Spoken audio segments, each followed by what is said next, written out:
Baden, Laurent Giraudino et Bruno Grégoire. Au mouillage à l'Armor Baden, ces petites barques de bois ne cherchent pas à épater le passant. En se promenant sur le chemin côtier, pourtant, voici un ancien chantier ostréicole où l'on a décidé de s'occuper de ces petits bateaux. Oui, c'est du boulot, mais on a le temps aussi. Et puis, le but, c'est de faire renaviguer des bateaux qui auraient pourri dans les vasières. Ces embarcations sont des plates, simples et pratiques. Plutôt que de les abandonner au fond du jardin, souvent les propriétaires, pour les sauver, en ont confié la restauration à une jeune association, T-Plate. Celle du fond, c'est la plus vieille plate du Golfe. Elle a 90 ans. Parfois, les couches de peinture successives durant des décennies cachent des coques dans un triste état. Ici, on les soigne, on refait les bordées, le calfatage.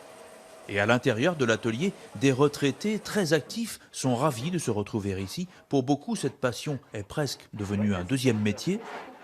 J'ai appris à travailler le bois, alors que je ne connaissais absolument pas les bateaux.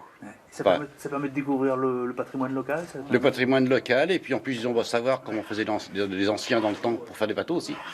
Ensemble, ils vont mettre plusieurs semaines à construire une annexe d'un peu plus de 2 mètres de long sur la base de plans anciens. Voilà, plate de 2,40 m avec les différentes coupes, les relevés de tracé, très basiques, très classiques, mais une fois fini, peint, magnifique.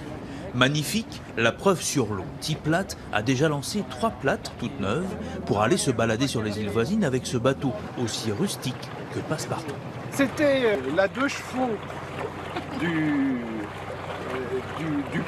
paysan marin du coin.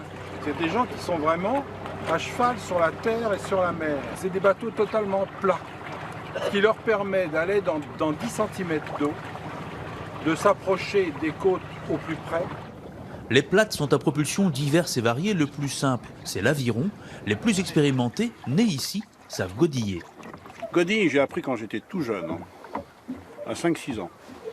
Le plus souvent, un petit moteur hors-bord facilite la navigation dans la petite mer du golfe du Morbihan. Vraiment de naviguer tous les jours parce qu'on n'a pas de tempête pratiquement dans le golfe. Et puis moi, ça fait 8 ans que je navigue et tous les jours, je découvre encore des lieux que je ne connaissais pas. Parmi les amis de Michel, des puristes ont maté les plates les plus longues. Naviguer sous voile augmente le plaisir entre les îles Gavrinis et Erlanik, en face de l'Armor Baden. Et au retour de balade, comme souvent en Bretagne, tout se termine par un banquet au bord de l'eau.